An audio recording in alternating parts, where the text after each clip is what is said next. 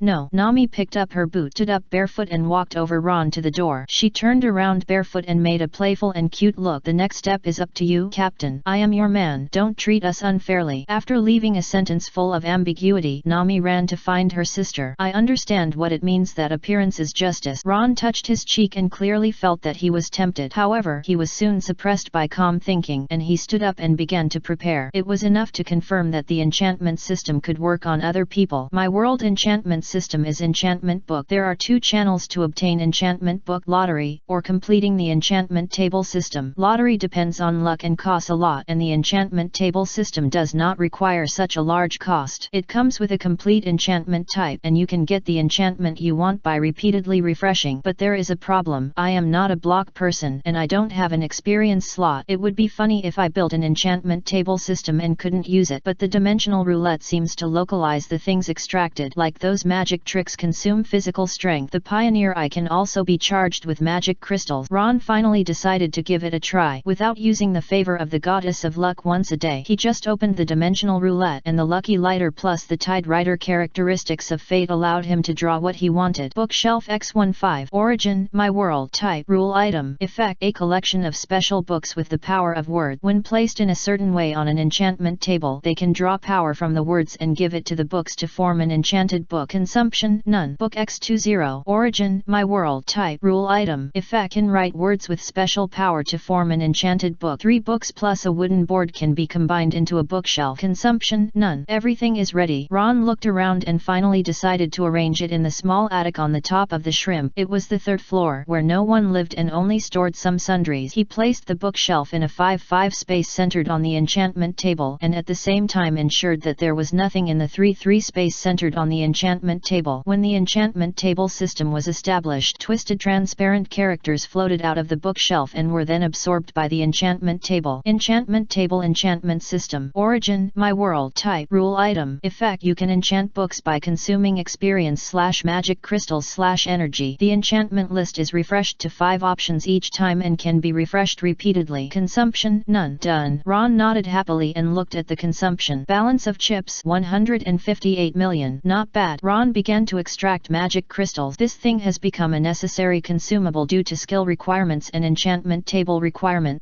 2 magic crystals can be obtained from the advanced VIP roulette. Ron used the favor of the goddess of luck and then drew 10 times from the advanced VIP roulette. He was lucky. 6 out of 10 draws were magic crystals, a total of 10 pieces. The remaining 4 times different things were drawn. Sunblade X2. Origin: Demon Slayer. Type: Extraordinary weapon. Effect: made of materials that absorb sunlight, such as Gorilla Scarlet Iron and Gorilla Scarlet Ore. It will show different colors according to the attributes of the user. In the hands of a swordsman with superb swordsmanship, the Sunblade will produce different states of blessing effects according to different swordsmanship, such as flame, lightning, fog tides and other special effect. Consumption: None. I am so tired. Please give me a moon ticket. Chapter 87. Overall enhancement. GS Magna. Origin: Call of Duty. Type: Hot weapon. Accessories: Stargazer Tyrant 50 barrel, laser sight, fine grain elite scope, 13 round magazine, .50 armor piercing bullet. Effect: a brutal weapon with high ammunition capacity and power. The existence of the laser sight makes it extremely suitable for novices to fight at close range. The .50 bullet has high penetration. Even steel cannot stop the power of this human weapon. Consumption: .50 bullet. In addition, the last lottery also gave a box of pistol magazines with .50 bullet. Ron played with the weapon for a while and then started the enchantment work. There is no special way, just spend time brushing. Pippy Shrimp can't find another person as idle as him. This process lasted for 2 days. Ron stayed in his captain's room and was busy, and he had a rough idea in mind. He extracted some low-value miscellaneous items as carriers of enchantment. Ron also took back Nami's silver scale breastplate as well as her favorite weapon and a pair of gold bracelet. Afterward, Ron relied on luck and time to get the type of enchantment book he wanted. He exchanged 9 magic crystals for 18 enchantment book, and on average 2 enchantment books consumed 1 magic crystal. The types were different. Enchantment book Sharpness X2 increases damage, that is, an enchantment of sharpness. Enchantment book Strength X2 increases the strength when attacking, which can also be regarded as an enchantment that increases damage. Enchantment book Flame Attachment X2 can attach flames to weapons when attacking and continuously burn to attack opponent. Enchantment book Fire Arrow X2 attaches flames to long-range attack. Enchantment book Knockback increases the distance of knocking back enemies when attacking. Enchanted book Infinity X2 when there are arrows/bullets in the inventory, arrows/bullets will not be consumed. Enchanted book Protection X2 reduces most types of damage. Enchanted book Frostwalker X3 creates ice vapor and freezes the water under your feet. Enchanted book Explosion Protection X2 reduces the damage of explosions. There are also the remaining 2 enchanted books Loyalty that were drawn out before. which also came in handy this time. After getting what he wanted, Ron came to the iron felt and started enchanting. Soon, the first finished product appeared. Sunwheel Blade Flame Edition. Sharpness, Power, Loyalty. Origin: Demon Slayer / Minecraft. Type: Extraordinary Weapon. Enchantment effect made of Gorilla Scarlet Sand Iron and Gorilla Scarlet Ore, which absorb sunlight. It will show different colors according to the attributes of the user. In the hands of a swordsman with superb swordsmanship, the Sun Blade will produce different states of blessing effects according to different swordsmanship, such as flame, lightning, fog tide, and other special effect. Enchantment Flame Additional spell will make the blade add fire damage when attacking. Enchantment Sharpness spell will make the weapon sharper. Enchantment Power spell will increase the power when attacking. Enchantment Loyalty spell will make the weapon automatically fly back after leaving the owner's range. Consumption: none. Quadruple Enchantment. This is a gift that Ron prepared for Zoro. The flaming knife is no longer something that appears when the other party is delusional. There is also a knife with the same enchantment which has become Ron's sword. He tried the pseudo-magic sword Kyunran, but he couldn't control it for a while, and the possibility of backlash was too great. And Nami's enchanted items are 3. The first one is very simple. Ron spent some time using 3 million Baileys to draw 3 times, drew a special long stick and then enchanted it. Ruyi Knockback. Origin: Game World. Type: Blank Equipment. Effect: It has the characteristics of being able to adjust the size as desired, with the smallest size being the size of a finger and the largest being 3 meters long. The stick is very strong and light. The enchantment Knockback spell can increase the power of repelling enemies when the weapon attack. Consumption: Durability. Although it is not very strong, it is very convenient. This is Ron's evaluation, and it is also the worst piece of the 3-piece set. The follow-up is the Silver Scale Breastplate and a pistol. Silver Scale Breastplate. Protection, Explosion Protection. Origin: World of Warcraft. Type: Armor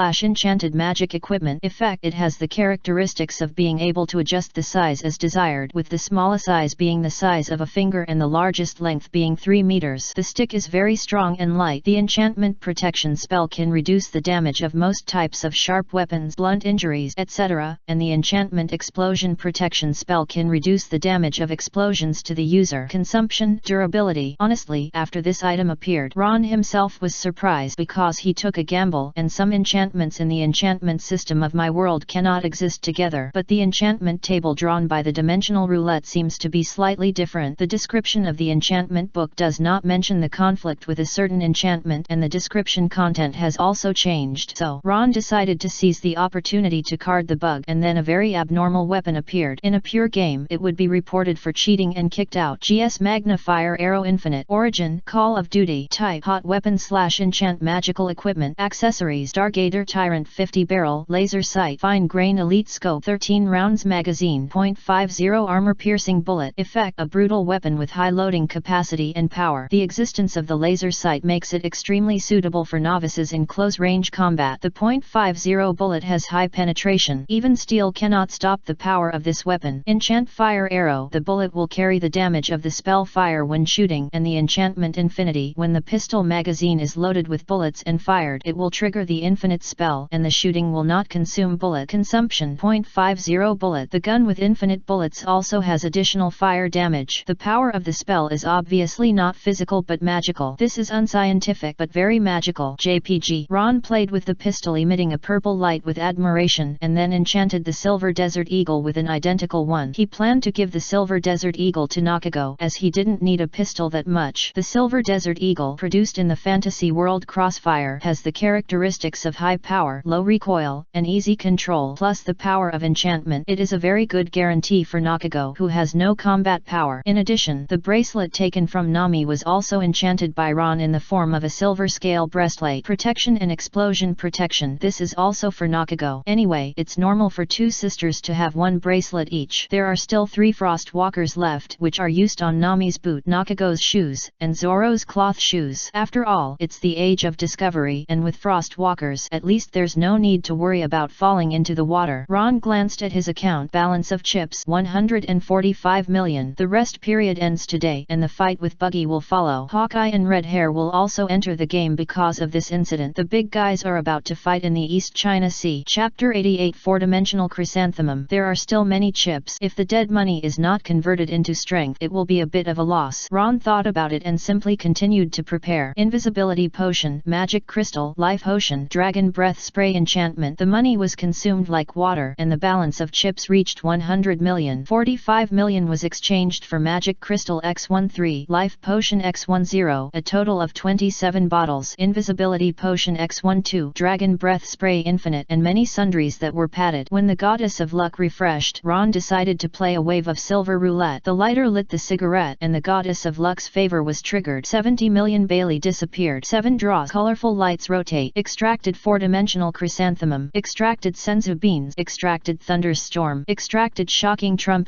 Extracted killing power. Extracted flying finger gun. Extracted chi and blood pills X5. A white porcelain bottle with a narrow mouth appeared in Ron's hand with the 3 characters chi and blood pills on it. The light screen popped up and the data refreshed like a waterfall. Chi and blood pills. Origin: martial arts. Dimension: type: high energy tonic. Effect: chi and blood pills are made from a combination of various hundreds of years old medicinal materials. Each pill has a huge amount of medicinal power and is usually used when practicing martial art. It is not recommended for ordinary people to take it as it may be burst alive. Consumption: none. Hey, this is the first time Ron has seen this type of prize, but judging from the number of extractions, it is not very precious. Considering that this is a silver roulette with a bet of 10 million, it is probably a reflection that his luck has almost run out. Ron put away the white porcelain bottle and checked a yellow bean that looked ordinary. Senzu beans. Origin: Dragon Ball. Type: rule item. Effect: regardless of any injury or state, taking senzu beans will restore 100% of the state, but it cannot cure diseases such as heart disease. Consumption: none. Senzu beans, an item with great strategic significance in Dragon Ball. One directly revives with full blood. Even for Ron, who has breathing to restore blood, this medicine that restores combat power in 1 second is of extremely high value. Ron put the senzu beans into a transparent potion bottle and carefully placed it in Chester's mouth. Then he checked a trumpet-shaped object. Shock horn. Origin: Tom and Jerry. Type: rule item. Effect: ranged sonic attack regardless of friend or foe. At very close range, it may even shake out 3 souls and 7 spirits or a life, which cannot be restored in a short period of time. Consumption: none. Very subtle description, especially the fact that it was produced from the Tom and Jerry dimension. Ron quickly recalled the performance of this horn in the unit drama, where one spray could turn Tom into several. It fits the saying of shaking out 3 souls and 7 spirit, or the 9 lives of a cat. And Ron picked up the shock horn and pointed the colander-shaped nozzle at himself with some bizarre ideas in his mind. If he sprayed himself, would he turn himself into several? Of course, this is not the point. The point is whether the template on his body can be shaken out and become himself under the template of the eldest child or the template of the 3rd child. It shouldn't be possible, right? Ron scratched his head and still didn't take his own "I am a guinea pig. This thing is very intimidating, but its actual effect is just so. Let's give it to Nojigo." The next one is not an item but a skill. 4-dimensional chrysanthemum. Origin: unknown dimension. Type: rule skill. Effect: this skill will open up a cubic meter of portable space which can be accessed at the coccyx by turning your back. Consumption: none. The slots are so big that Ron got stuck when he saw the description, but he still knows that this skill is very useful. Chester is obviously not as convenient as the 4-dimensional chrysanthemum. Of course, it is far superior in other aspects. That's okay. I also have a portable space. Ron comforted himself in this way, trying his best to ignore the slot-filled access method. The remaining 3 are also skills, but they are not as valuable as the 4-dimensional chrysanthemum. Thunderstorm. Origin: magic dimension. Type: magic. Effect: by consuming a large amount of magic crystals for charging, a magic that changes the weather within a kilometer range is launched. This magic will change the climate within the range to thunderstorm within 10 minutes. Continuously perform weather effects such as heavy rain, thunder, strong winds, and haze. Consumption: 5 magic crystals. Very good magic. Ron thought of the triple enchanted trident, and thunderstorms were obviously the home of this weapon. Flying finger gun. Origin: pirate. Type: skills. Effect: it is an improvement on the finger gun in the Navy's 6 styles. It has extremely high requirements for the user's strength. It can attack the opponent by hitting the air to form air bullet. The power is the same as that of a flintlock. If the strength attribute is too low, it cannot be used. The higher the strength attribute, the greater the power. Consumption: stamina. Can pirates draw it? Oh, there was a manual for the Navy's domineering training before. Ron raised his hand and used the skill. He snapped his fingers and there was only a sound of breaking through the air. Obviously, the flying finger gun could not work under normal circumstances. It is likely that it can only work with a rating of E or D. However, if I have that time, wouldn't it be better if I just went over and punched the enemy to death? Ron shook his head. The flying finger gun can only be useful under certain circumstances. The last one is a very difficult skill to describe. Killing power. Origin: martial arts dimension. Type: passive skill. Effect: when killing an enemy, it will extract some of the dead's resentment and negative emotions and build a layer of killing power on the user. It is release through vision to shock the enemy's mental will. Killing power can be stacked. When the number of stacked layers reaches a certain level, there is a probability of killing people with eyes. High evil killing power has a suppressive effect on evil spirit enemies. Consumption none. Current killing power level 0. At first glance, Ron immediately thought of the imitation demonic blade thousand blades that had frightened him, and the thing inside was the evil spirit. It's worth practicing, but I don't know how many people I have to kill to scare that broken sword. Forget it, let's stop here. Ron finished the lottery and looked at the dimension roulette balance of chips. 30 million. The activity to enhance the group's strength ended here. Ron began to transform into Santa Claus and went to Zoro's room first. Here, didn't you break a knife when fighting Aaron before and just took the swords of those pirates? Although this knife has no grade, I think it will not be inferior to those fast swords and good fast sword. Ron handed the quadruple enchanted sheath's unwheel sword to Zoro and explained the enchantment on it. Sharp power, flame attached, loyalty. The first two are invisible blessings, but the last two can be seen. When the purple blade swept through the air and drew the arc of the flame, Zoro's eyes were glued to the sun-wheel sword, and the words he wanted to refuse were swallowed back into his stomach. Chapter 89. The door-opening killing benefit of the anime male protagonist. Just like when a person is young, he can't refuse a straight wooden stick. Zoro, who loves sword, can't refuse a sword that emits fire. It was originally a sword that only existed in his fantasy. Ron made it a reality and even sent it directly to him. Zoro was like getting a new toy, and he swung a flamme-colored sword light in this narrow room. At Ron's suggestion, he threw the sun-wheel sword out of the door and watched it fly back by itself. Good sword, let's call it Liuyan. Zoro happily gave the sun-wheel sword a new name, but after calming down, he thought of a question. Have I mentioned this kind of thing to Ron? It seems not, but it doesn't matter right now. After Zoro got to know Ron, he knew that he was not a bad guy, and the two even wanted to become friends. In this case, there is no need to doubt. After understanding this, Zoro began to thank him for the flowing flame. Thank you. No, there are still these boots. Ron handed the black boots enchanted with Frostwalker to Zoro and roughly explained the effect of Frostwalker. As for the size and other things, they have been determined.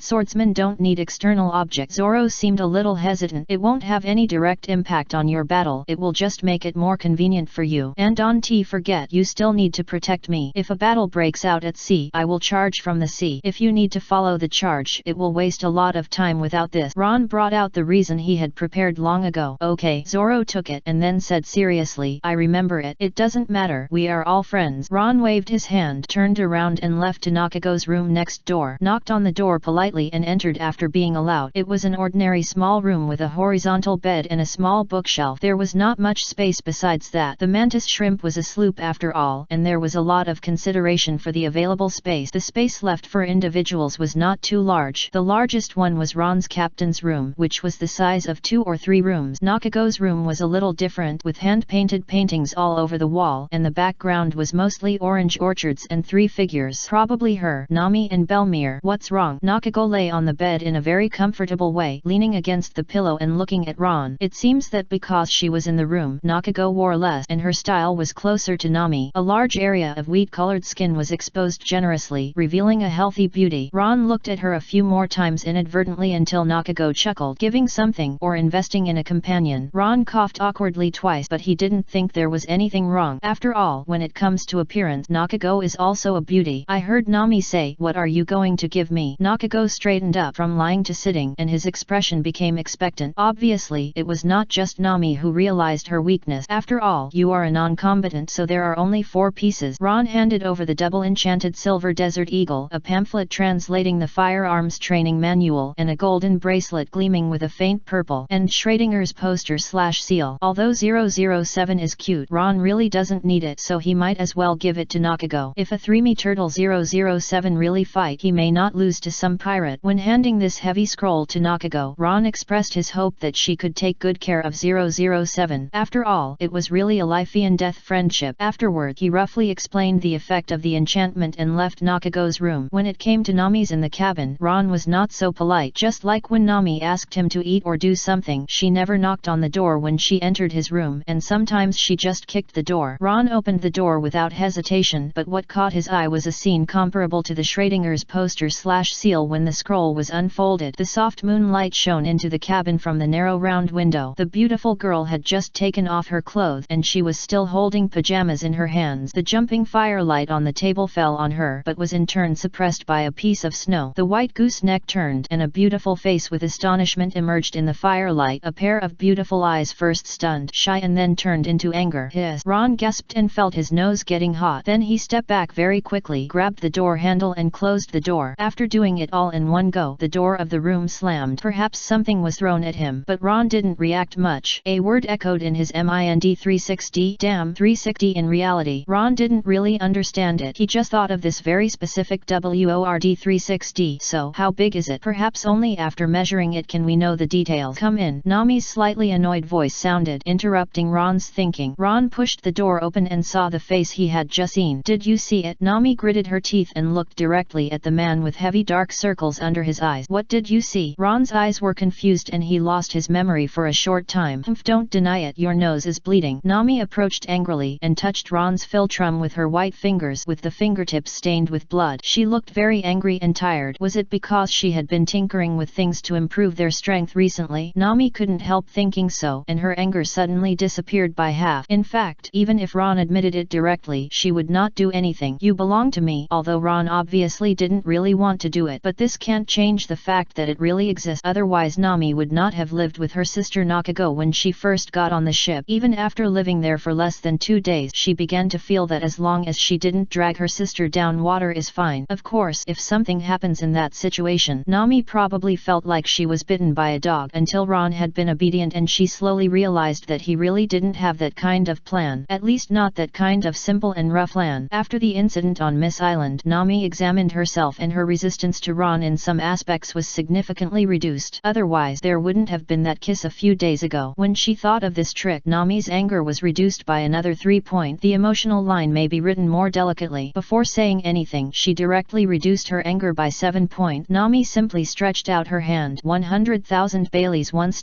Ron thought about it but whispered, can I subscribe for a month? 10 billion Baileys. Nami's anger value rose. Forget it then. Ron didn't calculate whether this time was in seconds or minutes. This is a benefit. Broken voice. Chapter 90. Strike first to gain the upper hand. Ron shook his head regretfully and then took out the things he had ordered. Silver scale breastplate, ruyi stick, double enchanted gold bracelet, double enchanted, and almost the same appearance as Desert Eagle. He carefully introduced to Nami how to use the 4 items. You are so amazing. Can a demon ability user do this kind of thing? Nami's eyes sparkled with joy and her white palms kept stroking the Desert Eagle. GS Magna is too troublesome to fight. Just use the Desert Eagle. Every devil fruit can be considered a miracle, but I should be a very special one. At least I am not afraid of the sea. Ron patched himself up, then coughed lightly and said with a little expectation, how do you feel? Are you satisfied? Of course, thank you, Ron. After thanking, Nami narrowed her eyes suspiciously. But why do I feel that you are not asking this?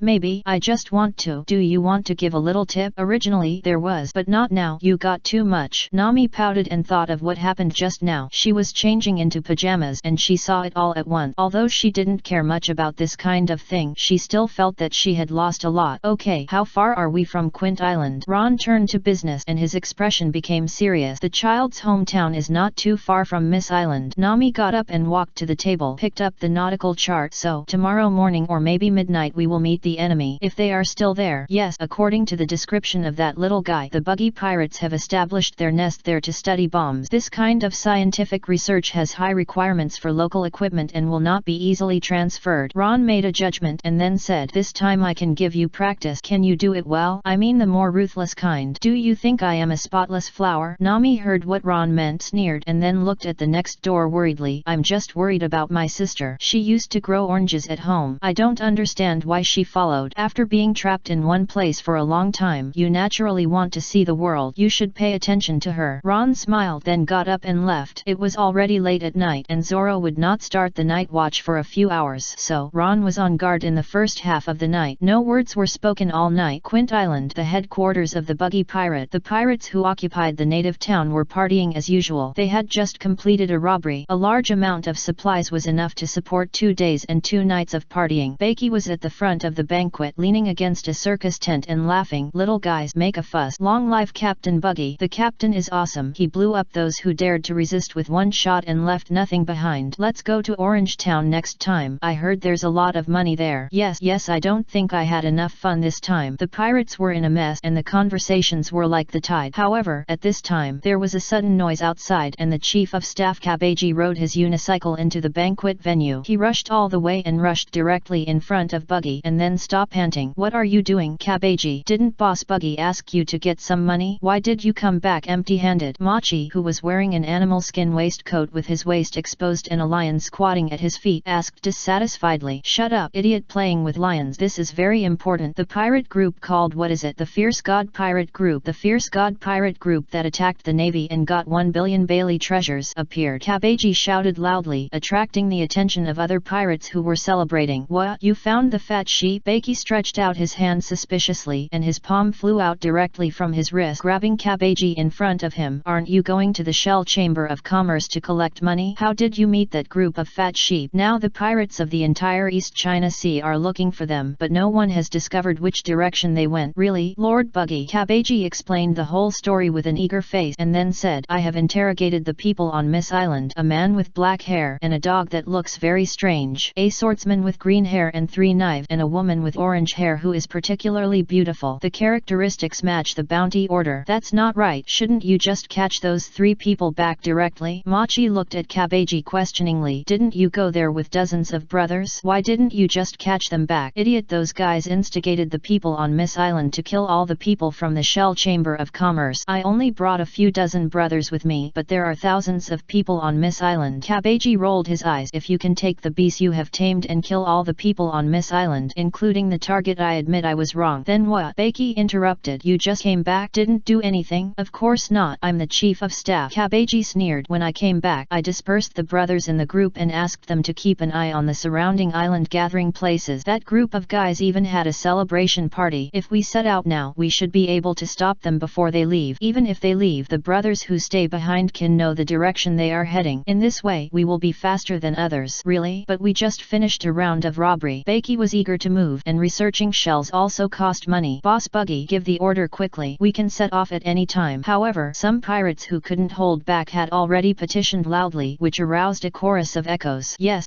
the Shell Chamber of Commerce also has a lot of money, so just rob it together. Okay, since you guys are so enthusiastic, let's do it. Bucky's head broke off from his neck and flew into the air, laughing. Ha ha ha ha. Guys, pack up now. We're leaving right away. Oh, Boss Buggy. The pirates around were already used to it, laughing and echoing. They are pirate, the devils of the sea. Boom. The sudden thunder swallowed up all the echoes, and the white clouds in the sky were visibly replaced by dark cloud. Then came the cold raindrops, which turned from drizzle to heavy rain in just a few seconds and then turned into a torrential rain. The hissing wind blew from afar, and the bleak wind was filled with bitter cold. The sky quickly became gloomy and dark, as if God had frowned. First 3 chapters. Chapter 91. Don't point a knife at the sky on a thunderstorm. More than 10 minutes ago, dawn broke. The golden sun fell from the sky, and the blue sea seemed to be covered with a layer of golden gauze. Ron, who had just woken up, came to the bow after dinner, and the outline of an island suddenly appeared at the end of his sight. Quint Island, where the buggy pirates are. Are you all ready? Do you remember your duties to each other? Ron turned his head, and Nami, Nojiko, and Zoro were standing behind him. Well, Machi, a trainer with a bunch of animals. There is a very powerful lion, and protect them both. Zoro wiped the flowing flame in his hand and responded without raising his head, as if he couldn't let go of the new sword. Kabeji, the despicable swordsman riding a unicycle. Nami carried the red ruyi stick surrounded by dark purple, and was eager to try. The desert eagle was inserted into the gun belt around her waist, and the silver scale breastplate and gold bracelet were also worn. Let's act together and kill the pirates who want to hurt me. Nojiko played with the silver desert eagle in his hand, and seemed to be looking forward to encountering his target. That's good. Ron looked at the outline of the island getting closer and closer. The sun blade was hanging on his waist, and the tassel swayed in the wind. When the landform of Quint Island could be seen, he turned his back and took out 5 magic crystals from the 4-dimensional chrysanthemum. Thunderstorm charge. 3 complex and gorgeous magic circles appeared, unfolding in the form of rings under Ron's feet, waist, and head. 5 magic crystals turned into powder from his palm, and violent magic energy was poured into the triple magic circle. Those complex patterns lit up rapidly until the triple magic circle was fully shining. Thunderstorm charge completed. Witness here the day of thunder. Ron pointed to Quint Island from a distance, and then the sky and the earth changed color. Well, it didn't. Thunderstorm magic is not effective immediately after casting, but requires a little change. No one else felt anything, but Nami reacted the most. What did you just do? The weather has changed. Is it a thunderstorm? Nami looked up at the sky in disbelief. She had a unique talent for weather and could easily find abnormal weather. It seemed that an invisible force was stirring the sky, leading the weather to drastic changes in a snowballing manner from the subtlest places. The only thing that could meet this tendency was a thunderstorm. Magic. Ron narrowed his eyes eyes and looked at the sky that was gradually changing. About 10 minutes later, the sky in the area where Quint Island was located really changed. The originally white clouds turned into dark cloud. Heavy rain poured down, the wind howled, and the whole world became visibly dark. And at that moment, it was at this moment, the banquet venue far away on Quint Island was dead silent. The pirates of the Buggy Pirates looked at each other. No one expected such a thing to happen when they were about to go to battle. The cold ice rain hit their faces randomly, appealing to the fact that the scene was cold. This omen is not auspicious. I don't know who said this, and the people around him cast a look of talking nonsense. Ha ha ha, it seems that God is also cheering us before we leave. Aren't we pirates a sign of disaster? Going out to sea in this weather, riding the wind and waves from a rainstorm to the enemies. Boom! The sky suddenly flashed, and thunder suddenly exploded on the roof. It was like an invisible slap slapping Kabaji's face, who was trying to explain. Ha ha ha, you've overturned. Machi laughed without hesitation, livening up the cold atmosphere. What bad luck. Bakey head. The head fell on the neck, and the smooth cut disappeared in the blink of an eye. He kicked the door open with an ugly look, and the strong wind and heavy rain poured directly into the house. The pirates shuddered in unison, and then shrank back, but they saw Boss Buggy walk out of the door, pointing his middle finger to the sky and cursing. Damn weather, it ruined my good mood. If you have the ability, you can be more awesome, just like the Battle of Etwol. If you don't have that ability, just disperse. If you don't accept it, come and strike me with lightning. Bucky's angry curses echoed in the rain, and the pirates in the hall were stunned. Then wow, they rushed out together. As expected of Boss Buggy, you have courage. Boss, I curse with you. Damn sky, if you have the ability, strike down with lightning. The pirate brothers shouted in a mess, and even began to raise their swords and poke at the sky. Then, boom, a dense mass of purple lightning and white light fell down, and more than a dozen lightning bolts flowed directly into the human body along the iron weapon. The most rampant pirates fell down with smoke coming out of their mouth, and the others were blown into afro by the lightning arc. No one shouted this time, including Buggy, who fell silent. The next second, Buggy flew his head in anger and continued to curse at the sky. How dare you look down on me? On the other side, Ron, who was waiting for the thunderstorm to be fully formed, looked in surprise at the direction where more than a dozen lightning bolts had just struck. Is the frequency of lightning strikes in the thunderstorm high? But why are they concentrated in the same place where there are a lot of people? Obviously, Ron probably couldn't think of it, no matter how hard he tried, that someone would hold an iron weapon and poke it at the sky in the thunderstorm. Isn't this asking for it? At this time, the shrimp also followed the strong wind to the port of Kant Island. The ship of the Buggy Pirates is anchored here, but there are only a few people left. Who? The drunken pirate holding a bottle of wine staggered out of the harbor hut, looking blankly at the strange ship in front of him, and the unfamiliar faces on the deck. The black-haired man holding a strange trident was watching him slowly raise his hand to make a throwing gesture, like an attack enemy. The drunken pirate shuddered and his hand reached for his waist. However, the dark red crosshairs were already on him, and Ron swung his arm with all his strength, and the trident flew out inserted at the pirate feet. Was it thrown off? The pirate, who had already drawn his sword, was stunned and subconsciously wanted to laugh. Then white eyes thunder suddenly rose. 4 hideous purple and white lights engulfed the sight, and the pirate was directly blown away by the lightning. The next thing that followed was a loud noise that seemed to be indistinguishable from the first and the last, which showed the power of thunder in a deafening manner. 4 multiple lightning strike. Tisk, not bad. The trident inserted into the ground automatically flew up and pulled out, and then flew into Ron's hand. The pirate's body on the ground was charred black, and the stench of burning protein filled the air. It was dead and could not die anymore. Not bad. Ron nodded and then stimulated the torrent. The heavy rain falling from the sky seemed to become an invisible step for him to go up at that moment. With just a thought, he could fly into the sky with the wind. I'll go first. You guys can do it yourself. Ron didn't say anything nonsense, holding the trident, and disappeared at the end of the gloomy sky. He couldn't wait to send down the thunder punishment. Chapter 92 Thunder God is coming. Flew away. Nami opened her rosy lips slightly, and her beautiful eyes stared at Ron, who was flying in the air. Nakago had a similar expression, but Zoro, who had experience, had an expression of it's just flying, but the envy in his eyes still betrayed his thought. Flying? Which boy doesn't have this dream? What's going on? Bart is dead. There's an enemy. Go and notify them. The thunder and lightning just now also alarmed other pirate, but there were not many. About 5 or 6 pirates walked out of the house where they took shelter from the rain, looking at the corpse in shock and anger. Sister, it's my turn. That guy will definitely laugh at me if he's disappointed. Nami took a deep breath and glanced at Zoro, but the powerful green-haired swordsman disappeared without a trace, leaving only a spiral bubble in his place. Another cold voice echoed, when you are in danger, I will take action. Stingy. Nami took out a bottle of potion and smashed it on the ground. The effect of the invisibility potion directly wiped out her and Nakago's figures. Only a small bubble with spiral patterns was left lying. After Nami began became invisible. She jumped off the Pippi shrimp and hit the pirates, who thought they saw a ghost with her ruyi stick. This rain is too heavy. Not long after Ron flew out, he felt that the rain was getting heavier. If the heavy rain just now was just an exaggeration, it was really a heavy rain now. The huge energy in the air could be vaguely sensed, and the sizzling sound could not be covered up even by the heavy rain. This made Ron a little scared, and he might get struck by lightning. I have to draw a lightning avoidance skill when I go back and use it with the trident and thunderstorm, otherwise it would be too stupid to kill 1,000 enemies and lose 1,000 of my own. Ron thought about it and came to the observation point before without any danger. To the place. Just then, a series of curses were heard. Come on, if you have the guts, strike me with a thunderbolt. When has your Uncle Buggy ever been a coward? Quick, strike me with thunderbolt. What a strange request. You just strike me and it's over. Ron clenched the trident and the dark red cross mark fell on a flying head. Looking at each other, Buggy, who had a clown makeup and a round red nose, was stunned. Why is there someone in the sky? But he had no time to think, and Ron threw the trident without hesitation. The pirates, who were shouting for the boss to come back below, only felt a white flash before their eyes, followed by a huge thunder. The thunderbolt formed by the intersection of several lightning bolts attached to the trident and turned into a lightning bolt that hit Buggy's face. A tree-like light pattern was left in the air, which gradually dissipated after a few seconds. Wow, he won't be killed in one move. Ron, who was falling, reached forward and grabbed the trident that flew back into his hand. The torrent enchantment took effect, and he floated in the sky and looked down at the ground. Buggy opened his mouth and a puff of black smoke came out, but his head had already been connected to his body. There is an enemy. He attacked Boss Buggy with lightning. Is it a demon? Wake up, Boss Buggy. Shoot, shoot. The pirates of Buggy's pirate group were still in order, and they immediately reacted to the situation and planned to deal with it. However, Ron would not give this opportunity, and the trident in his hand was thrown out again, and the thunder destroyed the earth. Boom, boom, boom. A series of shining lightning lights bloomed on the earth, and after each roar, a pirate would die in the thunder. The air seemed to be shaking, and the arcs of lightning flickered. The smell of burning and moisture penetrated into the nasal cavity of every pirate, rooting fear in their heart. Use a gun, shoot him to death. A pirate from the Buggy pirates rushed out of the hall, pointing the black muzzle of his gun at the flying figure in the sky. The height was not very high, and the speed was not too fast. He put his finger on the trigger and wanted to shoot, and the others followed suit and wanted to shoot the enemy down. The next second, the whistling trident came down with thunder, and the hot lightning melted the barrel and tore the flesh and then turned everything into charred black. The green light jumped up and returned to the hands of the thunder god of Kishan again. The net fell again. The rolling thunder of the war song seemed endless, and the charred corpses opened their mouths wide as if they were laughing at the pirates' gunfire as just an accompaniment. When they found that the flintlock rifle was useless, the pirates of the Buggy pirates were desperate. It's not that they didn't resist, but the rain was too heavy and the flintlock rifle was difficult to use. Even when they took it out, they were struck by lightning before they could hit the enemy. The opponent was floating in the sky again, like Thor. Thunder would fall every time he waved his hand. What could they do? So, the thunder war song was played halfway, and the resistance of the pirates was completely defeated. Run, that guy is not something we can deal with. Where is Boss Buggy? Why is Boss Buggy gone? After a panicked shout, Cabal and Machi led a group of pirates to run towards the port outside the town. Ron stopped and stood on the top of the hall holding the trident, the triple enchanted trident and thunderstorm sky and crosshairs. This combination does have extraordinary power. If more tridents can be prepared and an automatic tracking lock and wide area scanning can be made, he can even transform into a bomber thousands of meters away and kill the opponent with lightning. Speaking of which, there seems to be one among the Calabash brothers who can spit thunderbolt. I wonder if he has the ability to control lightning. Nami's talent in weather can also be used. It's a pity that the thunder fruit was eaten by Enel, otherwise no, just kill him and let the fruit be reborn, and then try to get the fruit of rebirth by luck. This seems to be a way, and there is no need to worry about Nami's future development. Ron was thinking about the future in his mind, but his eyes were looking for Buggy's whereabouts. Just now, he turned into Thor and struck too happily, and he didn't notice that Buggy disappeared. At this time, the roof of the hall under his feet suddenly broke, and the furious Buggy flew out of it. Asshole, you killed so many of my men. Buggy's eyes were bloodshot, and he was holding several knives in his hands. Red Nose, what's wrong with killing your men? Ron threw the trident backhand, and several lightning bolts struck down amid the thunder roar. Ha ha ha, do you think the same move can hurt me a second time? Split into pieces, escape. Buggy suddenly split into more than a dozen pieces, and the trident wrapped in lightning passed through it, and with a bang, a charred pit several meters long was split on the ground. Go to hell, split into pieces, clown flying knife. Buggy's hands were like missiles, holding several knives and trying to stab the enemy. The clown's makeup was twisted and laughing at this moment, and his eyes were fixed on the enemy, wanting to see the panic. However, there was only mockery. Hey, the green light flew from the ground to Ron, and under the traction of loyalty the trident was facing up and pierced directly into Buggy's butt. Amid the screams the lightning was triggered and several thunderbolts fell from the sky. Boom. There are still 2 chapters to be written. Chapter 93 Nami's Home Court. The white light faded, split into pieces, escaped from the emergency. Buggy, who had returned to his original state, he opened his mouth wide and a puff of black smoke floated out of it. He still covered his butt with both hands, and the pain of being killed for 1,000 years made him unable to recover for a while. The vitality is much stronger than other pirate, and the attack power of attracting lightning is not too over the standard. Ron frowned and looked at the trident in his hand, somewhat worried about the role of this weapon in the future. Asshole! Becky suddenly turned into several pieces and reassembled himself, staring at Ron with a pair of eyes. Who are you? Why are you attacking us? Don't you recognize me? Didn't your men come back to report? Ron held the trident and the golden patterns wrapped around his body. He sneered. My name is Ron. I did a job in Dragon Park not long ago. What? You are the fat sheep of 1 billion Baileys. Becky was surprised and happy, and the target came to his door. Boom. A thunderbolt exploded and the trident pierced through Buggy's original position and returned to Ron's hand under the effect of loyalty. Asshole, you attacked me before I even finished talking. Do you have any martial virtue? Becky was so angry that he was physically furious. He instantly broke into dozens of pieces. His feet remained on the ground and his arm holding the throwing knife stabbed at Ron at a very fast speed, split into pieces. Cannon. At the same time, Buggy made the toes of his lower body eject the bayonet and then flew out like a pancake. He kept trying to attack the enemy in a whirlwind manner. Ron's answer was simple. He raised his trident and chopped it down. The hot lightning fell with the waving trident, thunder rolling. If we run away like this, will Lord Buggy kill us afterward? Cabal, who was riding a unicycle, asked this question. His whole body was wet and his hair was stuck together. Next to him was Machi, who was running out of breath. What can you do if you stay there? The enemy who attacked us must be a demon like Buggy, who can control lightning and fly, and now it's this weather. The flintlock rifle may not work, let alone whether it is accurate. Staying there will only make you a target for others, so it's better to trust Buggy. Machi gritted his teeth and said, damn it, after this time, I must train a group of flying animals. Come on, you don't even know where your lion is now. It was scared away before the lightning struck it. Kabar said angrily, it's really useless. You can't even expect it to be a meat shield. Ligi is a lion, not a lightning rod. It's normal to be afraid of lightning. You know its strength, otherwise how could I be the vice captain? Machi argued with reason. The pirate following them didn't dare to speak, and they were all dejected. The fact of defeat and the bad environment broke through the psychological defense line, but no one noticed that the rain that fell in the heavy rain curtain was partially blocked and a human figure was vaguely revealed. The water that covered the boots made a series of footprints approaching the pirate. As expected, I can't see it. Ron's demon ability can also create an invisible potion. It's really amazing. I have to be more careful when taking a bath in the future. That guy really has no bottom line. Nami held the Ruyi stick and quickly followed behind the pirate. Whenever there was thunder behind her, she would swing the Ruyi stick without hesitation and hit the pirate at the back. The pirate who was hit by the head would faint directly and fall to the ground with a plop. However, because of the double cover of the rain and thunder in vision and sound, Nami followed all the way without being discovered. It was not until the pirates walked less and less that Cabal felt something was wrong. Wait, do you feel that our people are getting fewer and fewer? Cabal drew out his sword and looked around but found nothing, as if an invisible monster was following the team. In the gaps that no one noticed, he dragged his prey away one by one. Yes, there are fewer. The pirates were cold all over and were already frightened. Although it was still daytime, the thunderstorm and heavy rain made everything look like late at night. The remaining fear was constantly magnified until a snap reached a peak. Ghost. Some pirate couldn't bear it and stumbled to the place outside the rain curtain. Idiot, that's the sound of glass breaking. There are enemies nearby. Cabal cursed and pointed his finger at the remaining pirate. 3 people in a group search around. Find that guy who pretends to be a ghost for me. There was no loud answer, and the demoralized pirates did it. Where no one noticed, Nami quietly walked close to Kabeji, and a little red light shone behind the enemy. Bang! Gunshots rang out, and the killing intent was chilling. What? Machi stared in amazement at the fist-sized hole that suddenly appeared on Cabal's chest, and then his head exploded like a watermelon. The fire faded in the heavy rain curtain in his field of vision, and the rain vaguely outlined a human figure. Enemy. Machi grabbed the whip at his waist and threw it at the human figure he saw, but Nami was faster than him. 5 gunshots rang out in succession, 3 of which missed. One hit Machi's side, and another hit his calf. Machi looked painful, but the whip rolled up in the rain. With a move of his hand, he pulled the invisible enemy over. But if he could see, if she had seen it, she would not have pulled the enemy so recklessly. Nami rushed forward, and the Ruyi stick whistled and hit Machi's neck. With a crack, the vice-captain of the buggy pirate died on the spot. The vice-captain was knocked down. Run, there are invisible monsters in the rain. The remaining pirates of the buggy pirates fled in an instant, and the way they fled from all directions made it impossible for the enemy to chase them. This should be enough, right? Nami reappeared with her ruyi stick in her hand, and her beautiful figure was wet by the rain. The sound of stepping on rain came from not far away, and Zoro came from a distance dragging a huge lion head. Where's my sister? Nojiko? She should be behind. Aren't you watching my sister? You rushed too fast, so I came to protect you. Zoro threw the lion head aside, and the bright red blood dyed the rain pool that was not as high as the shoe's surface red. This guy has a keen sense of smell. I used Ron's potion and it caught its trace. Then I beheaded it with a knife, but if you meet it you will probably not be able to beat it. That's right, thank you, Zoro. Nami glanced at the lion head that was bigger than her own people and rarely objected. It doesn't matter. Ron asked me to do this. You should thank him if you want to thank him. Zoro shook his head and turned to look at the place where thunder had been sounding. He seems to be still fighting. Should we disturb him? Chapter 94 Horror Horn 2 Ron's boom. Lightning and thunder struck Buggy again, and the high temperature and electric current made him miserable. The sharp blade slashed at Ron, but only a series of sparks burst out. The two entangled for more than 10 minutes, but there was no result. Damn it, damn it, damn it, what kind of monster are you? Even a knife can't hurt you? Becky split into more than a dozen pieces again, and his body was covered with burns from lightning. I should be the one asking this question. Normal pirates can't even withstand a single lightning strike, but you can withstand more than a dozen? In the hall, Ron held the trident and looked miserable like Buggy. He had no doubt that the other party was still a long way from death. I am Buggy. Becky cursed with his hands on his waist, his red nose moving. Since you are so strong, I will go all out and let you see Buggy's special move. He suddenly separated into hundreds of pieces and rushed towards Ron at a very fast speed. Attract lightning. Ron frowned and raised his hand, slashing down with a halberd. Thunder and flashes penetrated the hall from the sky. Becky screamed in the lightning, but at this time, a red bead the size of a bean flew out from the soul mechanism. Ha ha ha, taste my special Bucky shell. A roaring explosion suddenly sounded as Bucky laughed wildly. The explosion and fire shot up into the sky, and the entire hall was instantly torn and flattened. The spreading fire wave destroyed and flattened the buildings within hundreds of meters around the hall. Bucky fled at the first time, but was still affected by the aftermath of the explosion and vomited blood with serious injuries, but it didn't prevent him from laughing as a winner. The miniature Bucky shell is light and easy to carry. It is only the size of a bean, but a small one can cause amazing destructive power. In the latest experiment, one shell can cause an explosion that can destroy everything within hundreds of meters. If the benefits are huge this time, he can even continue to improve the Bucky shell. That's 1 billion watt. Just when Buggy was about to imagine the future, he opened his eyes wide and stared at the figure standing in the smoke after the fire faded. The shining golden light penetrated the smoke, making people pay attention. No way, this can't kill him. The cost of a special Buggy shell is 1 million Baileys. Bucky was a little panicked, and the golden figure in the smoke began to move. Ron walked out of the collapsed ruins with scars all over his body, staring at Buggy with cold eyes. He had been guarding against this hand, so when he found the red bead, he used the flying finger gun to shoot away the special Buggy shell. Then there was the protection of avoiding arrows, the full protection of the indestructible boy body, and the 3-child template. Even so, he was still seriously injured. Monster! Bucky cursed and turned around and ran away. The way he ran was very special, running on the ground with his feet and flying in the sky above his ankles. Can you run? Ron reached behind his back and a flintlock rifle surrounded by murderous aura appeared out of thin air. Set up the gun. Aim. Prepare for power critical attack. Rum song. The sound of the sea tide suddenly sounded, accompanied by the melody of Johnny Boy. You had to die, only heaven knows why. You are destined to die, only heaven knows why. The roaring sound poured the murderous aura into the bullet. Bang! The fire flashed, and the bullet that was sure to hit flew out with a whistle. Bucky, who was trying to escape, had his hair standing on end, and a sense of fatal crisis surged in his heart. He followed his instinct and directly performed the 4:5 emergency escape. However, the extremely fierce bullet always locked onto Bucky's brow, chasing him like a hound until death. Bang! The light pierced through Bucky's forehead, freezing his expression in the last moment of unwillingness. The fruit was torn into pieces. The real ability lost its effect, and the head that flew away alone suddenly fell. In the distance, Ron strode on the roof and chased after him by jumping to make sure whether Buggy was dead or alive. The ability of the split fruit is to split itself into many small pieces, and the body can be separated or ejected at will. Therefore, Buggy is immune to slashing damage, and in theory, bullets can hardly cause real damage to him. However, Buggy's strength is not high because most of his energy is focused on treasure hunting. When Ron landed in an alley, the change suddenly occurred. A familiar exclamation, and then an indescribable terrifying sound sounded behind Ron. Bang! At that moment, the two walls and the ground facing the spout of the horror horn were shattered, and the materials within a few dozen 1 meters in front seemed to be repeatedly crushed by the hammer and turned into powder. Ron, who was also in the range, rushed to the side like his hair was blown up, leaving another self in the same place. Roroen, Nakago kept holding the horn in a daze, not expecting that it would be his own people. Nakago, are you going to scare me to death and then inherit my 400 million debt from Nami? Nakago, are you going to scare me to death and then inherit my 400 million debt from Nami? Two identical voices rang out in the alley. One came from Aurora with golden patterns all over his body, and the other came from Aurora with red patterns on his skin. Two Roros. Nakago was stunned because the captain he saw had become two. What? It was the same voice again, but two sentences. And Roroen realized that something was wrong and looked at each other, staring at each other. After a while, they reacted from their confusion. That conjecture can really come true. That conjecture can really come true. Roroen looked at each other with a very subtle feeling. It was as if he had become two, but his thoughts were unified. It was better to say that he had become two than two. Just the abilities were different. Ron looked at the golden pattern wrapped around his palms and fingers, squatted down and punched the ground directly. Boom x2. The ground sank, and it was repeated twice because the other side was doing the same action, but the hole made by the other side fist was bigger. 3 child template, all skills. Ron closed his eyes and searched for skills. Big child template, all skills. The other self seamlessly connected the word. His eyebrows were full of confusion. Gan x2. What is this? The Calabash brothers' version of the clone technique? What should I do? I had made a plan at the beginning, but I didn't think about how to recover. At that time, I didn't regard this possibility as real at all, just a delusion. But the accident happened and the delusion was fulfilled. The two Rons said so. Nochigo felt his scalp tingling. Can you please not repeat one word each? It sounds too weird. I don't know how to control it. This is my first time too. The two Rons still kept talking, but at this moment they both felt a pulling force. Almost the next moment the two Rons overlapped and became one. Raiwan was so tired that he went to sleep. I don't know how the plot of Buggy is written. Does anyone have any feedback? Chapter 95 Buggy's Death. The concept of the combat system. It's a very subtle experience. Ron, who became a person again, recalled the experience just now with a very subtle expression. It was the first time to split into two, and the most important thing was that he didn't expect the original divergent delusion of thinking to become a reality. The horror horn drawn out of 10 million seemed not as useless as imagined. Think about it carefully. It's a prop from a comedy comic, and it's Tom and Jerry. There is no limit to the number of times the horror horn can be used. It can separate the two existing templates for me, but other skills are shared. Is the reason because of the 4 words character template? It seems. Ron pondered and associated and keenly discovered an opportunity. His biggest problem at present is that his combat power is not systematic and he is patchwork here and there. Although he has foresightly planned for future development and extracted fully matched abilities such as thunder breathing and sword heart, but it is undeniable that such abilities require a lot of time to invest to get familiar with, practice, master, and even completely form a combat system. Ron can only invest unremittingly and then reap in the future. In this process, the problem of not being systematic still exists. The Calabash brothers system is different. The template is extracted and used immediately without any practice cost and time. Adding the characteristics just shown by the horror horn, there are 2 templates and thus 2 Rons. What if there are 7 templates? I have 7 such clones. JPG. You can also match the skill tree according to the characteristics of each template. Although the early extraction of the Calabash brothers template will lead to insufficient strength due to the insufficient prize pool, but not everything in the world can be perfect. And in the later stage, if you collect 7 template, you can also consider the 7 unknown Calabash brothers. That is another wave of strength improvement. And I remember that I drew Senzu beans, Dragon Balls before. There seems to be a combined earring that can merge different people into one in the series. Can that thing also be pulled out? Ron murmured. Nochigo approached puzzledly and put his hand on Ron's forehead. Are you okay? It's okay. I was distracted. I just thought of something very important. Your attack gave me an idea. Ron came back to his senses and comforted the somewhat uneasy Nochigo. Speaking of which, how did you suddenly appear here? Nami and Mr. Zoro used your invisibility potion and ran away. I couldn't keep up and got lost. Nochigo sighed. Then I heard the loudest noise and found it. Halfway through the road you suddenly fell from the sky. I thought it was an enemy, so I used that horn. By the way, Ron, what are you doing here? See if the enemy is dead. Ron remembered Buggy, who was shot by ambition, and hurried to find the target. Then he found a head. There was a hole in the middle of the eyebrows, and the makeup showed that it was Buggy's unique clown makeup. If the split fruit is well developed, the bullet may not be useful. Unfortunately, Buggy himself is not keen on improving his strength, so he died dead. Ron stared at Buggy's unwilling expression, frozen in the last moment, and said, so happy? Not really, because killing Buggy may bring many problems. There is not only fighting and killing on the sea but also human relationships. Baki's background is the most unique one in this era of pirate. He can become one of the 4 emperors later because of his background experience, that is, a member of Roger's pirate group, brothers with red hair Shanks, and promote the prison break in the city. Only the first 2 events in this series of events are important because Roger's pirate group was disbanded instead of being wiped out. Crocus of the Twin Cape Lighthouse, Rayleigh of the Sabaody Archipelago, and red-haired Shanks, one of the 4 emperors of the New World. These are all Buggy's predecessors, or simply companions who lived and died together. Killing Buggy means that this cause and effect has been caused, and future disasters may occur because of this incident. After all, the above-mentioned people are all pirate, and they will not tell you who will attack whom first. But not killing them is not an option. When he found the newspaper on Miss Island, he knew that the enemy in the East China Sea was strong. There will definitely be more people. The revenge of the 16 branches is obviously useful because pirates go out to sea for money. The most significant achievement of Ron is the destruction of the dragon pirate, but his bounty is pitifully low, only 4 million Baileys. The Navy also deliberately concealed the truth, perhaps because they had to report to the higher-ups. But is it necessary to register in the newspaper that he took away 1 billion Baileys of wealth? The answer is obvious: just killing someone with a borrowed knife. This is the cause. It is impossible for Buggy and his pirate group to accidentally meet Ron and others. Give up the huge wealth represented by Ron, because Buggy's dream of going to sea is to get all the treasures in the world. He believes that the so-called treasure refers to gold and silver, and he also believes that the nature of pirates is to rob wealth. Once Ron and others are found, they will definitely chase them by any means. Even the people of Miss Island who have already escaped may suffer because of this. Rather than being chased and having to fight back and being surrounded by pirates from the entire East China Sea, it is better to strike first. This is Ron's idea. Wouldn't it be better to die? No, Kai Gao was confused and didn't know much about the inside story. Who knows? Even if it's not good, it's a matter for the future. Ron shook his head, looked at the head in his hand and thought about it, and decided to find other limbs to dig a pit for Buggy to bury. After all, he is a popular character, and I used to think Buggy was quite interesting. Now that he is killed, just bury him. Don't blame me when you go down. I will take care of the killing and burial. Ron inserted a broken wooden sign on Buggy's grave and wrote the word Buggy. Then he threw away the charred wood and looked up at the sky. The thunderstorm that lasted for about 15 minutes was slowly dissipating. Considering the range and power, 5 magic crystals were barely worth it. Clean up the battlefield. Ron stretched and walked to where Nami and Zoro might be. The possible consequences of killing Buggy are not visible in the East China Sea for the time being. Yes, if the old man from Gemini Cape sets out to the East China Sea to kill him, the Navy will have to riot before that. In order to strangle the bloodline of Pirate King Roger, the first generation of newborns in the South China Sea were directly killed by the world government. If the living Crocus appears in the open, the treatment he will receive will probably not be much different. The same goes for Rayleigh in the Sabaody Archipelago, who is even farther away. Not to mention the red-haired man in the New World. There are countless people in the Navy staring at Shank. Once he moves, the entire Navy headquarters will be shaken. The New World and the Grand Line may be the world of pirate, but the 4 seas are definitely not. It's impossible for the 4 emperors to go back to the East China Sea to kill him despite the pursuit of the Navy, right? First 3 chapters, the rest are still being written. Chapter 96: Chain Reaction. Red Hair Action. New World. A certain sea area. A celebratory banquet is taking place on an island, and the red hair pirates are holding a welcome banquet for the new and interesting new members. Eat and have more fun. He is obese and wears a small latchy lu, wearing tinted sunglasses, laughed loudly, holding a piece of meat in one hand and cooking new food with the other hand. Haha, newcomers, relax a little. The red hair pirates are not as serious as other places. With a gun next to him, Jesus Bouletin drank the wine in big gulps and reminded the newcomers who had just joined. Yes, officer. Obviously, the newcomers who had just joined could not relax with just 1 or 2 words. After all, this was the 4 emperors of the New World. Captain, you have recruited a bunch of interesting but weak crew members. Beckman shook his head and looked at Shanks, who was also happy next to him. What does it matter? Beckman, a man with red hair, 3 scars on his left eye, and a domineering appearance, walked over with a big laugh. The deputy captain, who held him in his arms, said cheerfully, "Isn't the party held for fun? Forget it. Go ahead and make a scene. I can't argue with you." Beckman gave up arguing with red hair for who knows how many times. Anyway, it was enough for the captain not to let down at the critical moment. Ha ha ha. Beckman, you come too. Shanks pulled Beckman and wanted to leave, but he was stunned after taking only 2 steps. A burning sensation came from his pocket and he reached in to touch it. A fragment of the life card with Buggy written on it was burning and turned into ashes in his palm at a very fast speed. Is this a life card? Beckman's pupil shrank. The so-called life card is a very wonderful skill in the world. The hair and nails of the target person are made into paper in a special way, and a life card that automatically floats in the direction of the target person will be obtained, and the life card can reflect the state of the target person at any time. If the paper is injured, it will start to burn, and the heavier the injury, the higher the degree of burning. If it all turns into ashes, it means death. Bakey. Shanks suddenly clenched his fist, and the conqueror's haki was released without any warning. The newcomers around him fainted, and the cotters staggered and could not bear the impact of the conqueror's haki that was greater than ever before. They all looked at Shank, who had lost control and ran away in disbelief. What happened? Why did the captain lose his composure so much, even to the point of extreme rage? Calm down, Shanks, there are no enemies here. Beckman shouted and grabbed Shank's shoulders, and he was just short of punching the captain twice to calm him down. It seemed that he was awakened by Beckman's voice. Shank slowly retracted his conqueror's haki and looked at the newcomers who had fainted and the cotters who were weak-legged.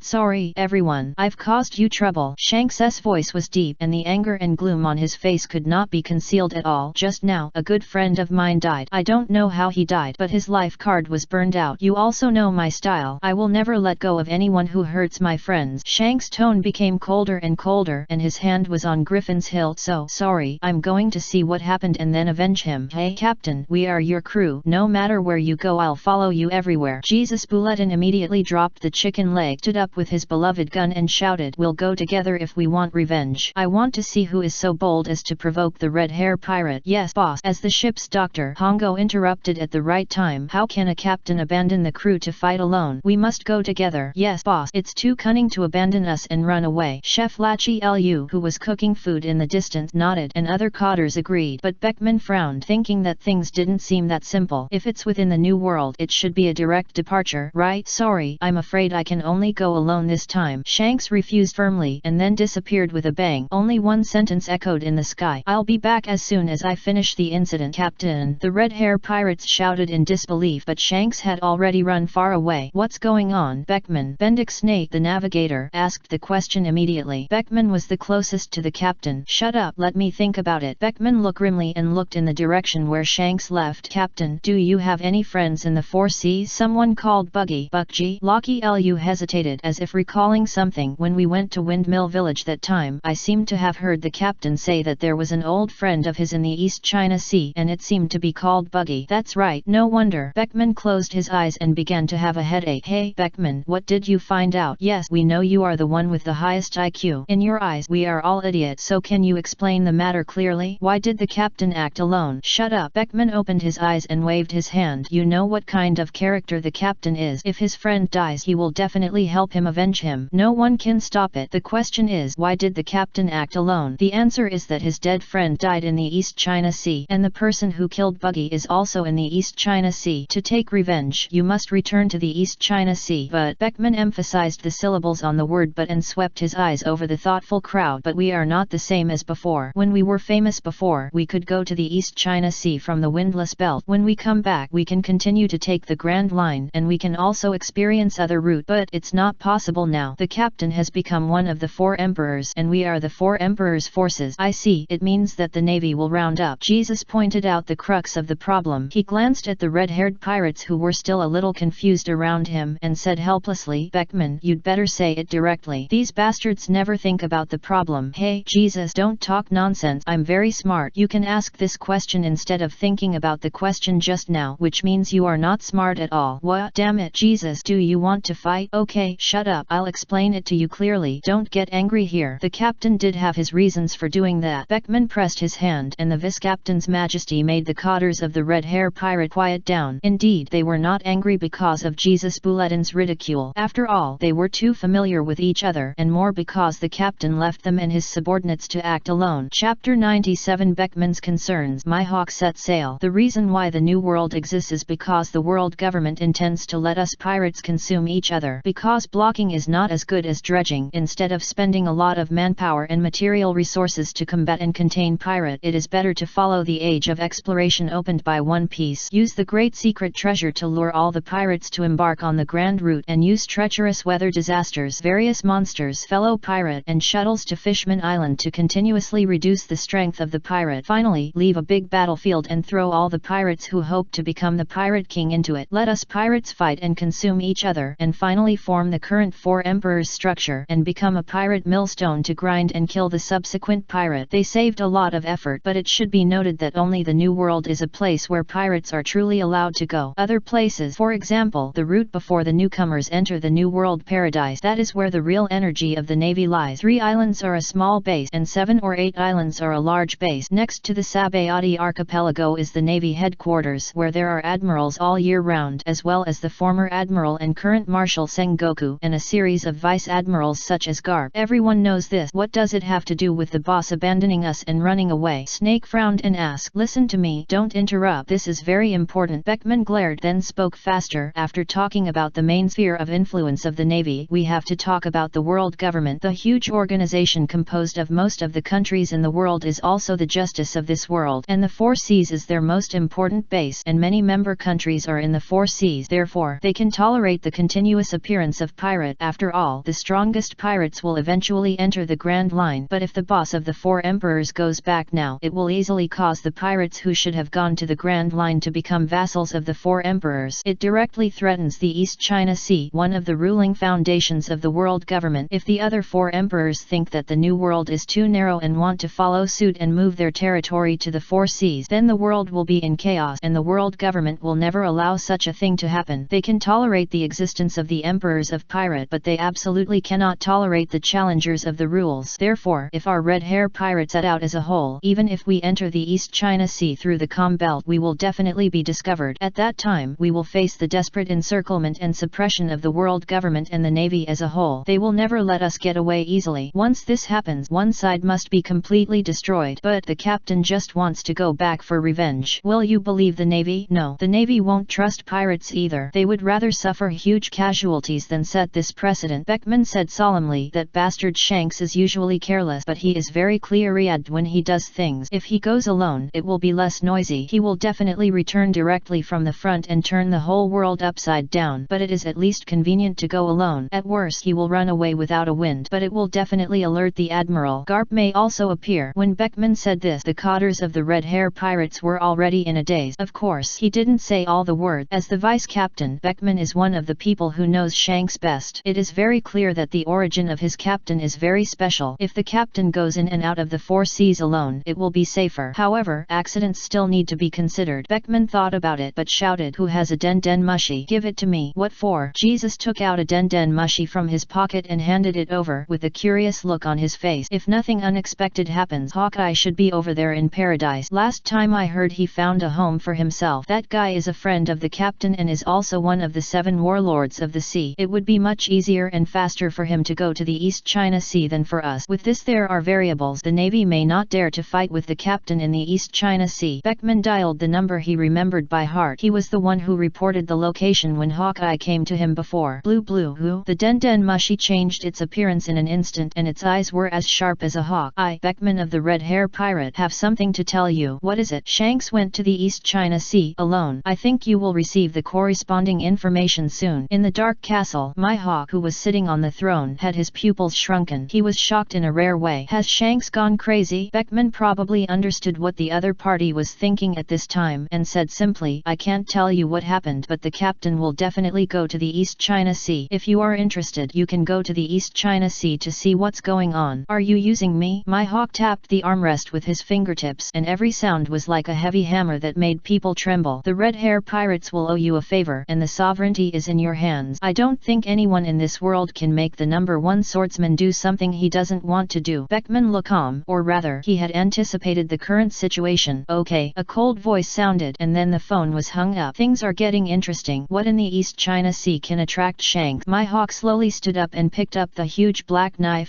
beside him. He walked out of the castle and came to the shore of Krakena Island, and boarded a single-masted boat with a hexagonal body, a black base, and a mast like a cross. The boat was so big that it could only accommodate one person, and a luxurious and majestic chair was placed in the middle. My hawk stood beside it and slashed the black knife at the stern while his feet were rooted. Boom! A green light flashed, and a flying slash soared into the sky. A huge hole was torn in the land on the shore, and the shock wave pushed the boat into an arrow and disappeared. 20 minutes later, in the admiral's office at the Navy headquarters, Jean Guo, who was reading documents at his desk, received an urgent call. "What? Hawkeye? My hawk is going to enter the East China Sea?" "No, he has already left Krakena Island." "Bastard, what is this guy doing? What is there to go to in the East China Sea?" Jean Guo frowned and stood up. Let the Navy along the way keep an eye on him. Don't make any big news by accident. After hanging up the phone, Zhang Guo sat down with a headache, ready to figure out why my hawk went to the East China Sea. However, at this time, another Den Den Mushi, which represents the most urgent, was calling Bulu Bulu. What happened today? Zhang Guo frowned and answered the phone. 3 seconds later, a roar echoed in the office. You say what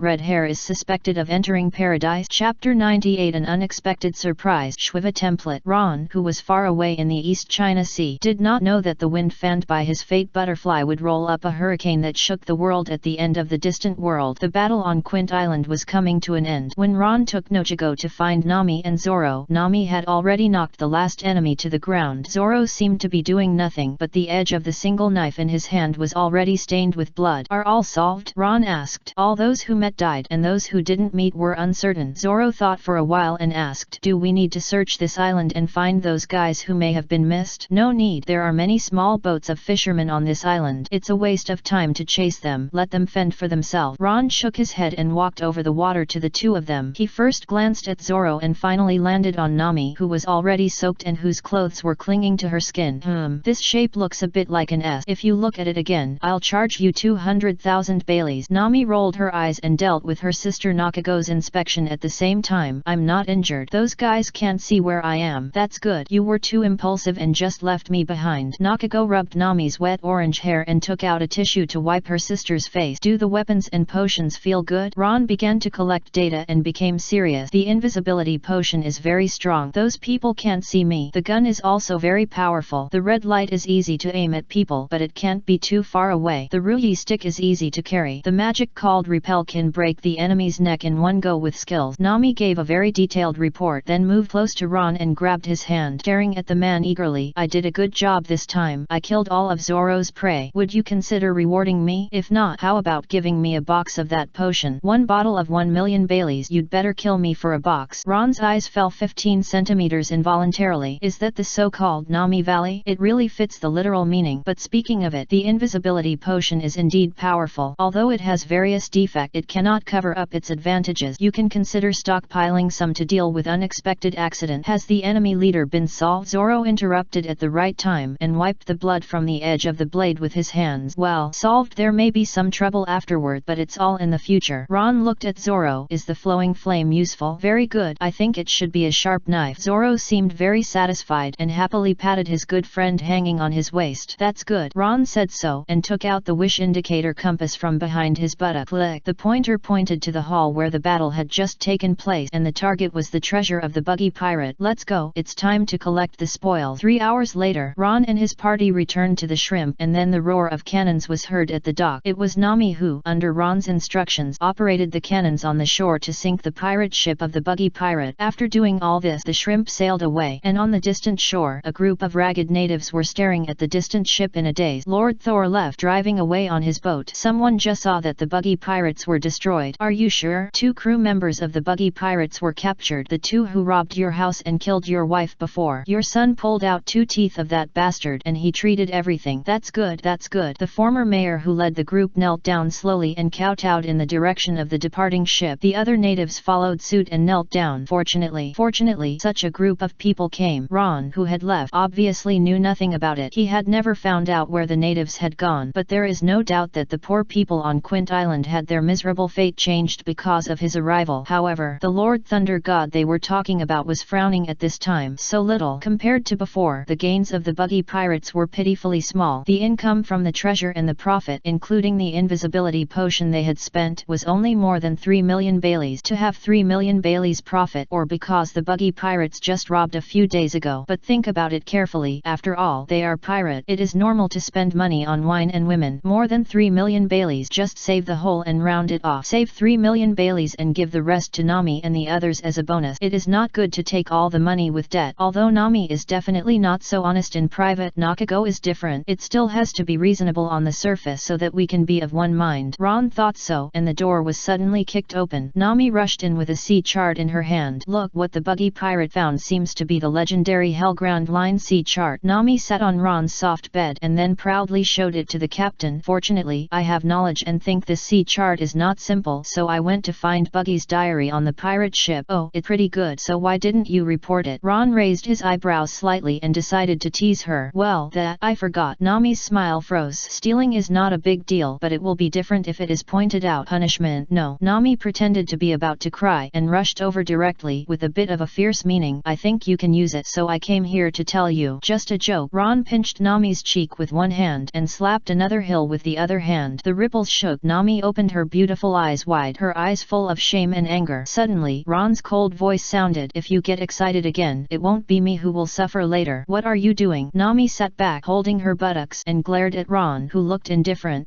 She forgot how shameless this person was again. Why did she feel that every time she was separated from Ron for a while, she would always forget the bad things about this person and only remember his good point? Ron ignored her and asked directly, what is the specific use of that nautical chart? If we go to the Grand Line in the future, this nautical chart combined with the diary we found will make our journey easier. Nami rubbed her buttocks and handed the nautical chart to Ron. Do you want to put it away? Generally, such things are kept by the captain. No, you are the navigator, and I know 6 out of 7 things about navigation, so I know nothing. Ron shook his head and refused, then drove the overjoyed Nami out. He opened the dimensional roulette and began to prepare the expected lottery plan. Lucky Lighter, the favor of the goddess of luck, the tide maker of fate. Chapter 99 Dragon Ball Earrings. Toy Nun. Ron. The 3 major luck-enhancing features and props are Ron's confident. He wants to extract a prop that can make the Calabash Brothers template undergo a qualitative change. Balance of chips 33 million. Ron looked at the balance of chips, picked up a silver lighter and lit a cigarette, and the silver roulette wheel spun. 3 streams of light suddenly flew out of the roulette wheel, and the light screen prompt popped up. Extracted combination earrings. Extracted character template water baby. Extracted magic weather stick. 3 arm-length hollow short sticks appeared in Ron's hands with a spherical structure and button connected at the head and tail of the short stick. The appearance is sky blue, and it is a thin long stick when combined. Ron was stunned when he saw this thing.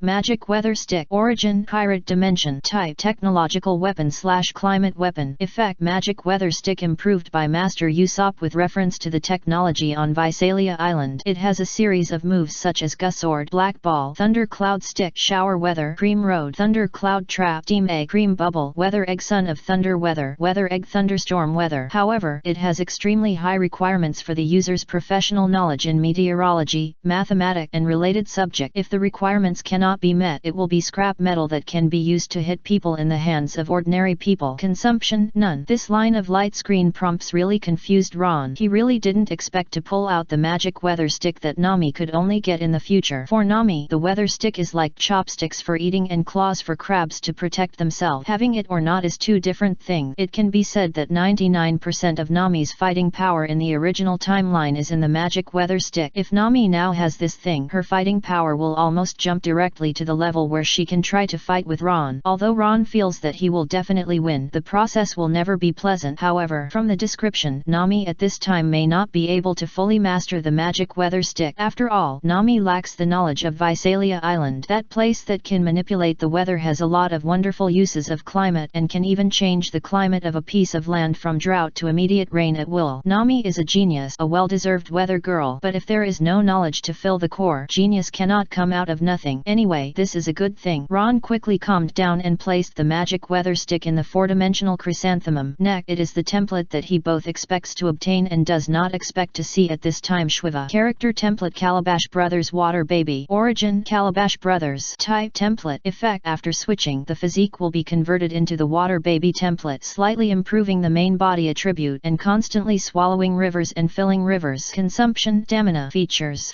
swallowing rivers and filling rivers. Type constant passive. Effect, automatically triggered when using the Water Baby template. You can swallow water into your stomach for storage and then spit it out when needed with a storage limit of 100,000 tons. Consumption stamina. Garbage. Complete garbage. Ron checked it repeatedly in disbelief and then confirmed this fact. What is the concept of 100,000 tons of water storage? The volume of 10,000 tons of water is equivalent to 4 standard swimming pools that are 50 meters long, 25 meters wide, and 2 meters deep. 100,000 tons is equivalent to 40. Exhausting Ron's imagination, it is just the concept of a flood. Compared to the Big Baby template and the 3 Baby template, the Water Baby template is really not good. The prize pool has obviously been improved, but the Water Baby template is so lame. It's just a magical power of swallowing and spitting water, and there is an upper limit. The description of the improved attributes is also different from the other 2 templates. How could it be like this? Why? Ron frowned and thought thought, and then found the difference. Both the Big Baby template and the 3 Baby template are big prizes, and the specialness of the big prize has been marked from the beginning. At first it was believed that the big prize was a special prize 1 level higher than the current prize pool, but now it seems that it may not be as simple as just 1 level. Although it is still incomparable with the data of the original Calabash Brothers, the Big Baby template and the 3 Baby template have their own unique features. Even the wish indicator compass drawn at the beginning has its own unique features. It's just that 007 lost money, but if there was no 007, Ron would not have a subsequent story at all. Forget it, it's time and fate. It's best to lock the subsequent big prizes on the Calabash Brothers template. Ron took a deep breath and stopped paying more attention to the Water Baby template. Next, it was what he paid the most attention to. A pair of accessories that look like gold bead earrings. Combined earrings. Combined earrings. Origin: Dragon Ball. Dimension: Type: Rule: Props. Effect: wear on the ears of 2 combined people in a left-right way, and then the 2 will merge into 1 person. It should be noted that the 2 combined people need to meet the standard: mutual recognition, same strength level, same race, close compatibility. The higher the standard, the stronger the increase after the combination. If the standard is not met, the combination will be weaker than before. Consumption: none. Yes, that's it. Perfectly let Ron overcome the shortcomings of insufficient strength and incompatibility of the Calabash Brothers template drawn in the early stage. 1:7 is indeed an idea, but the strength of the prize pool must also be considered. The Calabash Brothers in the 10 million pool are definitely not as good as the Calabash Brothers in the 100 million pool. This is the gap in the prize pool. The special performance of the grand prize makes up for this gap, but there are 7 Calabash Brothers. Ron's grand prize may not be 7. Every time the roulette wheel is updated, the cost of the lottery increases tenfold. He still hasn't collected the next 1 billion Baileys. It looks like we need to continue taking risks. Ron placed the gold bead earrings into the 4-dimensional chrysanthemum. Looking at the remaining 3 million dot chips, he thought about it and simply took out the magic weather stick and began to enchant. Repel, Loyalty, Torrent, Lightning. The purple light covered the magic weather stick. After doing all this, Ron put away the magic weather stick and went out. It was late at night. The shrimp was anchored in a sheltered port. Nami and Nakiko were sleeping in their respective rooms. Only Zoro was still training hard on the deck, holding the flowing flame to practice swordsmanship. There was no skill, just a very rigid and monotonous vertical chop. 4110 4111 4112. Zoro counted in a low voice, sweating profusely. Ron, standing at the door, was ashamed because he had not studied the thunder breathing method much after extracting it. After thinking about it, Ron decided to interrupt. Zoro, do you have time? Well, what's wrong? I want to improve myself recently, and I just happened to use my demon power to extract a breathing method. I just didn't practice it much before and lack self-discipline. I want you to help train me. Ron expressed it truthfully and also planned to teach Zoro the thunder breathing method. After all, they are companions along the way, although they know that it is impossible to become partners in the end. But who told Ron to like this character in his previous life? Chapter 100 Thunder Breathing Method. Zoro was stunned but did not refuse. Considering that Nami and the others had already fallen asleep, Ron simply ran away from Zoro. In a valley full of gravel, Ron told Zoro about the method of thunder breathing in his mind. Breathing method. The biggest reliance of the Demon Slayer Corps members in Demon Slayer Kimetsu no Yaiba to fight against demons. A special training method that can strengthen ordinary people to inhuman physique, such as fighting for a day and a night before dying of exhaustion, demolishing a house in seconds, chasing trains, etc. Even in the pirate world, the breathing method can support a person of ordinary origin to become a captain at the headquarters level of the Navy. Of course, it is not possible to go any higher. The upper limit is there. What Ron is now telling and demonstrating to Zoro is the breathing method that is injected into his mind in the form of skills. Thunder breathing. Based on breathing, it regulates and even strengthens the cardiopulmonary function of people so that the blood can obtain a large amount of oxygen in a short time. A large amount of oxygen-carrying blood will flow faster with the breathing method so that the body of ordinary humans will burst out with power beyond the normal state, and in this process the user will be physically strengthened as the breathing method is improved. But there are increases and decreases. Thunder breathing is the most brutal one among the breathing methods, giving up everything and leaving only the speed of thunder. Of course, this is the focus, and it does not mean that the practitioners of thunder breathing are thin. To point out the theme, it is about the load effect. Going beyond the limit will naturally cause damage that people cannot recover, so there will be physical talent requirements for the user. Ron's attributes under normal circumstances are mediocre, but the template is different. Both the eldest and third child template can bear the load of the thunder breathing method, and even with the help of Xin, they are the type with extraordinary talent in this field. So, when Ron began to demonstrate, he felt the power of the thunder breathing method. However, unlike what he expected, expected. The process was a bit difficult. The thunder breathing that Ron knew was injected in a similar way to a skill, but it was the kind of memory that the brain had but the body did not. Only a rhythm constantly affected the body from the mind. Ron followed the rhythm involuntarily, and his mind kept thinking. The Gun